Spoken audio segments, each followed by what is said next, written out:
Hari ini Bareskrim Polri kembali memeriksa mantan Kepala Deputi Pemasaran BP Migas, Joko Harsono sebagai tersangka dalam dugaan korupsi penjualan kondensat yang melibatkan BP Migas dengan PT Trans-Pacific Petrochemical Indotama yang merugikan negara 2 triliun rupiah.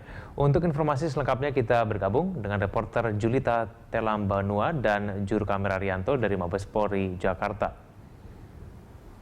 Julita, bagaimana perkembangan kasus korupsi penjualan kondensat di Bareskrim Polri? Apakah ada informasi terbaru? Ya, Egan, hingga saat ini pemeriksaan terhadap mantan Deputi Pengendalian Keuangan Kementerian ESDM Joko Harsono masih berlangsung oleh penyidik dari Tipideksus Bareskrim Polri.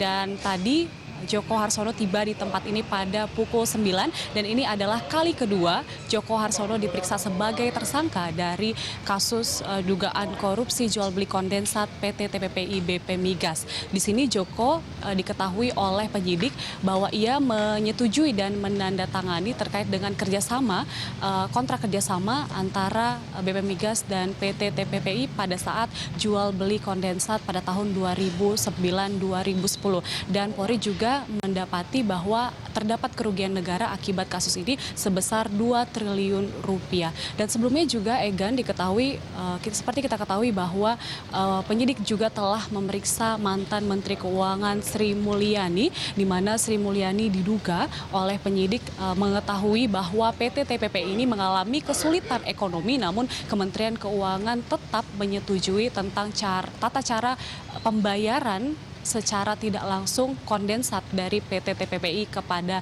BP Migas. Dan sebelumnya juga penyidik telah menetapkan 2 tersangka terkait dengan kasus ini adalah mantan Kepala BP Migas Raden Priyatno dan juga pendiri PT TPPI Honggo Wendratno. Egan. Julita, Bareskrim saat ini telah menetapkan 3 tersangka atas kasus tersebut. Bagaimana dengan 2 tersangka lain, termasuk bos PT Trans-Pacific Petrochemical Indotama selaku rekan BP Migas yaitu Honggo Wendratno?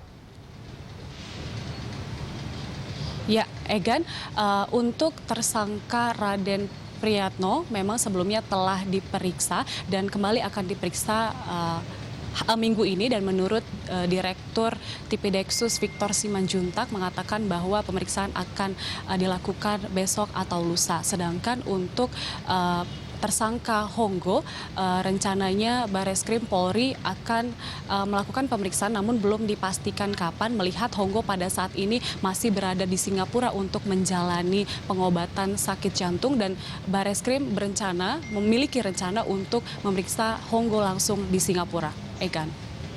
Baik, terima kasih Julita atas laporannya. Demikian laporan Julita Telambanua dan juru kamera Rianto dari Mabes Polri, Jakarta.